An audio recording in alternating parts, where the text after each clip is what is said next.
What's up, guys? Today we're talking about the hard knock lifestyle of hard water fish keeping and plants. All right, now this is not the easiest thing to do because you know what?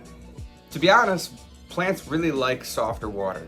All right, but people with hard water, trust me out there, guys. I myself have extremely hard water and I can grow all these plants. I got more tanks over there, total of 18 tanks once I set up this last one that I just got here. And they're all gonna have plants in them, all right? You can do that too, and I'm gonna share with you one of my favorite species of plants today, all right? Let's get into it. Come on, guys, you know what's first. All right, guys, I just gotta say that I am super happy with my new fish rack, all right? I know I'm jumping subject a little bit here, but I always like to give a little bit of an update in the beginning of my videos. I had just dropped a fish room tour a little bit ago, and I explained, you know, everything that happened. I rebuilt my fish room in basically 24 hours. It was a pretty insane night. It has caused some ramifications when you have a bunch of changes really quickly like that. Man, some stuff happens, and you know, it's negative. We're not gonna even focus on it. You know what? We're just moving forward. All right. So only had one really bad thing. The rest of it's been really positive. All right. I have a bunch of new planted tanks. I have almost every one of my tanks is now fertilized.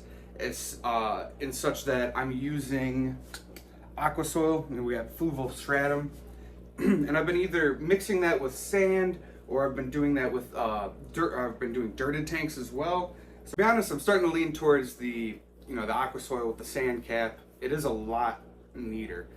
The dirted tanks though, since I run sponge filters, they don't really cause a lot of big of a mess. You know, you'll have a kick up of dirt every now and then, but then it just settles and it kind of goes away. I feel like with a hang on back, you have a lot more issue because you have a lot more water flow and it's kind of spreading it around, whereas, you know, just, in my tanks, it just kind of gets kicked up, settles down. Not that big of a deal, not that worried about it. All right, so yeah, so that's the update with the fish room. Let's get into the subject. All right, so what we have here is Hygrophila silicofolia or salicifolia. I'm not sure exactly how it's pronounced. I've heard it pronounced both ways.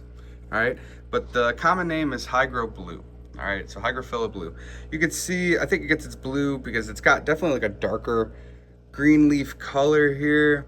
And it looks like it's not doing too hot right now because it is pretty much brand new in this tank. So you can see that it's popping out from each node in the branch there, right? And it'll propagate just like that. So it'll shoot out these little runners and you can kind of cut those runners off once they get big enough, replant them, and then it'll actually grow off from that. I've also seen this plant literally root from just a single leaf. So I had one single leaf and I just popped it in the ground just for fun.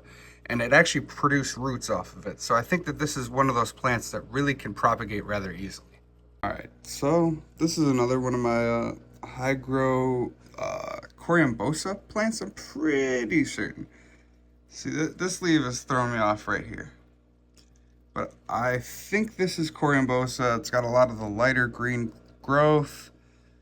All right, not a lot of the darker green, some of the darker green, but I feel like that's kind of the acclimation. All right, now what's cool is these stems on the Aquarium and then the Hygro silicofolia, they actually grow like woody stems. So this stem will grow like a tree, all right? And it'll grow all the way up, and then it'll grow immersed out the top. I can't remember if this is popping out at all. Just about to. All right, and when it pops out there, it'll start getting even, like the stem will start getting thicker and thicker, and it will literally grow like wood. And if you are the kind of person like me, who I always wanted to grow a tree out of my aquarium, I'm gonna grow one of these completely immersed. I already had it growing immersed, but in the winter, it got cold and I think it melted back.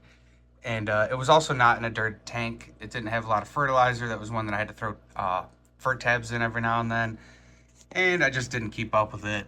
And so that tank has recently been filled with a bunch of fluval stratum. So we're gonna give that a go again and see if we can get this to grow completely immersed like a tree out the top. The two Hygrophila, Aquarium and temple plant, those two will usually be grown immersed. So when you buy those, especially at a big box store, prepare for some melt. All right, But if you have some decent substrate, some decent light, once you get over that path, or once you get over that little bump in the road there, you'll be on the good path to growing some really healthy plants. They're also plants that are really unique looking, so it's kind of like growing, like I've said, a tree in your aquarium. I'm like obsessed with trees. I've mentioned a few times, like I'm gonna get a tree in the fish room. Just gotta find one that I like, probably a bird of paradise, something with big leaves, you know. Hygrophila is the way to go. Look up Aquarium, look up the silicofolia. Have a good one, guys. That's pretty much been the video for today. If you guys like this, comment, subscribe, share it to a friend. Let's talk about hard water plant fish keeping. All right, catch y'all later.